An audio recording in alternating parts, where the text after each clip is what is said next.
Hello, everyone. Welcome to episode 227 of Manage the Wild. I'm your host, Nick Madsen. Today, we're going to be talking about diet and nutrition. Uh, and I'm not going to get into the specifics, but I'm going to focus on why we need to understand diet and nutrition of wildlife species. Doesn't matter whether we're talking about uh, bugs, an endangered bug, or big game species. We need to understand what it eats and how much it needs for it to continue to progress in this life by having more offspring. And it is the concept of understanding diet and nutrition that has helped me gain a greater appreciation for habitat. I would call that a maturing as I understand the process and come to understand the importance of habitat and the role that habitat plays. Without habitat, you have zero animals. And so we're going to talk about it. Diverse diets. Big game species, doesn't matter what we're talking about, deer, elk, moose, bighorn sheep, they all have different diets. They all eat something different. Some of theirs is going to overlap, some won't. It'll fall outside the realm of others, but they have very diverse diets. The other thing that changes is migration routes change their diets as well, because some plants are not available as they migrate to other areas, whether they are moving up in elevation, moving down, moving into a drier area to a wetter area. And so all of that is going to change based upon species, location, and seasonal availability. It's important for wildlife managers, biologists, researchers to continue to monitor the diet and nutrition habits of each of the species as they go through and they find more disturbances in their habitat. We can be able to see the shifts and how they are adjusting to all the different things that are going on that are affecting them. Forage plants, grasses, shrubs, forbs, that's your foundation, I guess, for all big game species diets. Those are the things that we are focusing on the most. They are providing the essential nutrients and the energy these animals need as they go through the different seasons, especially the females. This is what they rely on to be able to have offspring, to raise their offspring, and then be able to survive the rest of the year. There's going to be a lot of seasonal variations in some parts of the United States, even some parts of the world. And so it's important to understand how they are adapting seasonally. Like mule deer, where I live, they start out in the spring. As that green up hits, they're eating some of the grasses, the gut. Uh, the organisms within the gut start to change, and then they move really into those forbs and those type of things. And then late summer, they really start hitting the shrubs, and they're going to continue on with those shrubs throughout winter. It provides them nutrients and a place to be able to hide. But each animal is different. Bighorn sheep are going to be feeding on something different. Again, elk are going to be feeding on something different. There's going to be some overlap, but you've got to monitor those seasons. You've got to also understand where your populations are migrating to.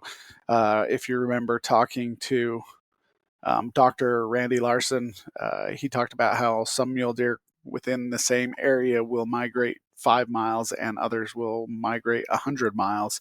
And so understanding their migration routes, understanding the habitat along those migration routes, and making sure that we are doing everything we can for those species to give them the best chance to survive from year to year. Protein-rich foods is what they're seeking out. That's why you find a lot of them sometimes in agricultural fields, because there's higher amount of protein.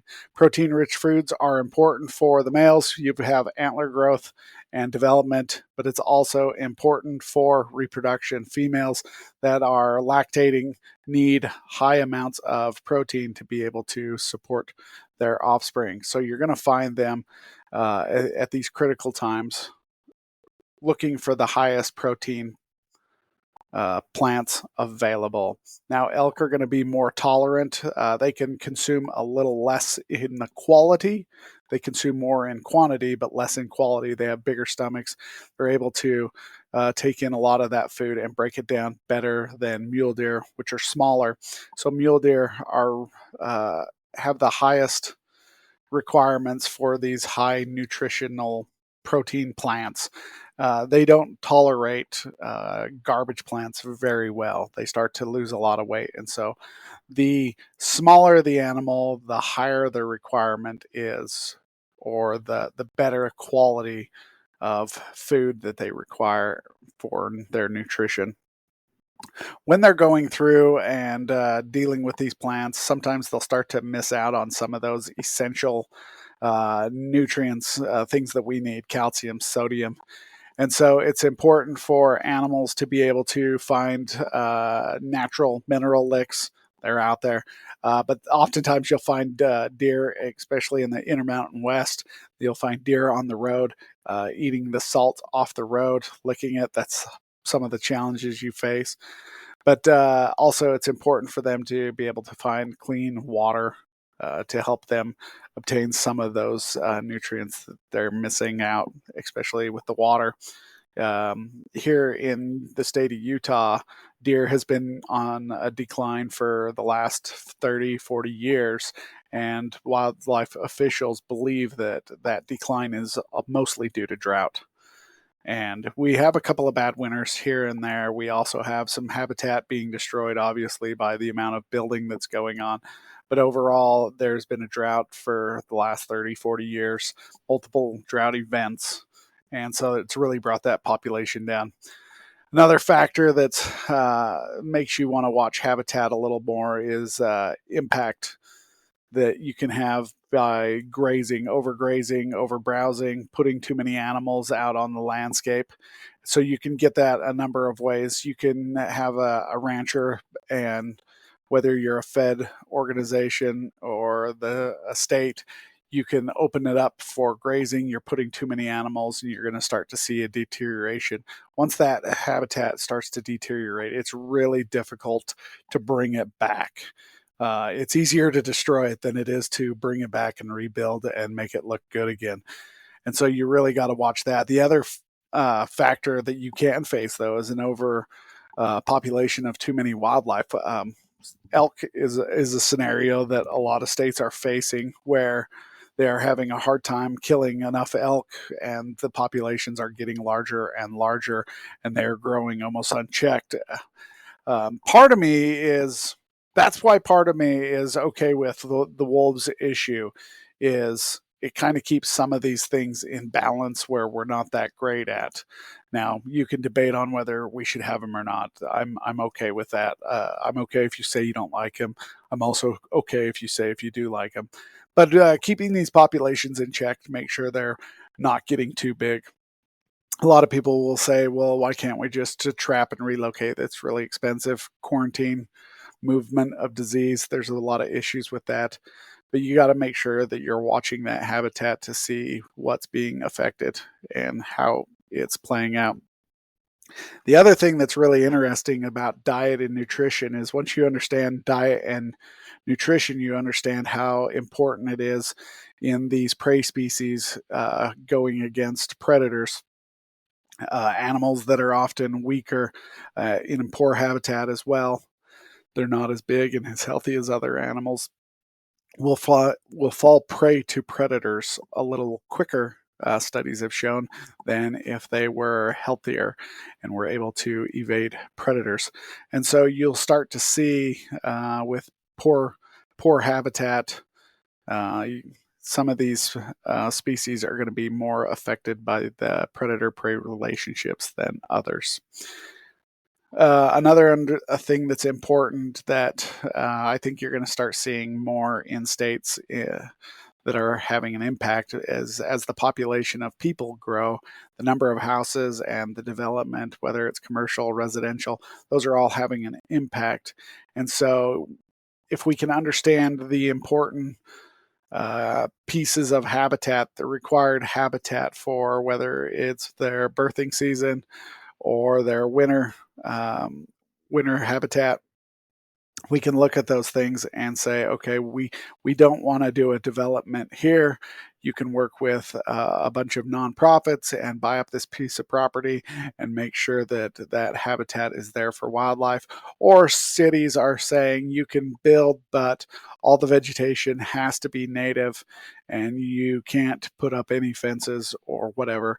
And so we got to make sure we are watching that impact and how that plays out.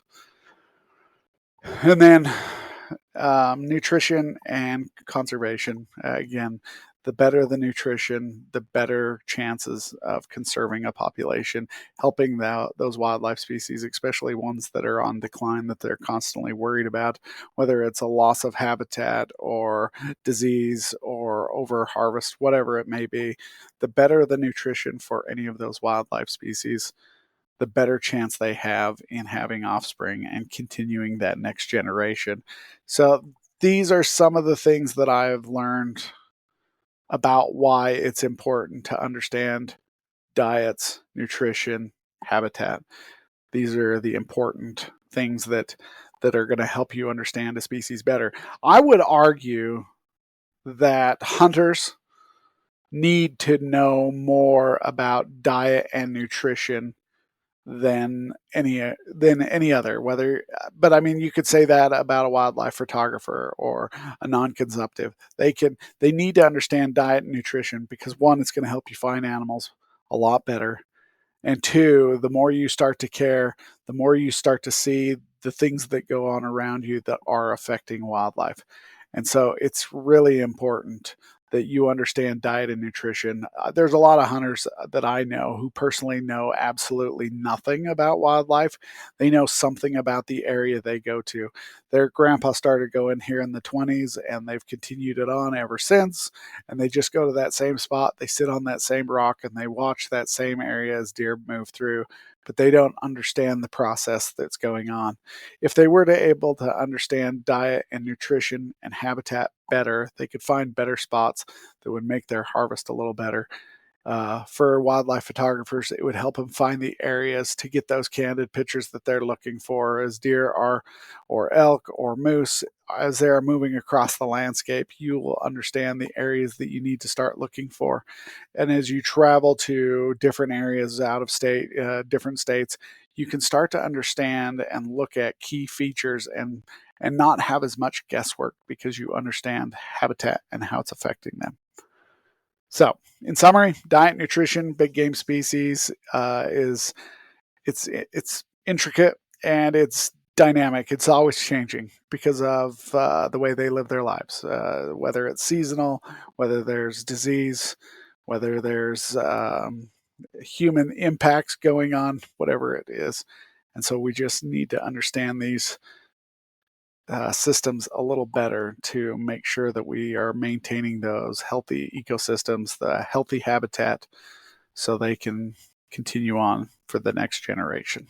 All right, guys, have a great day. Stay wild.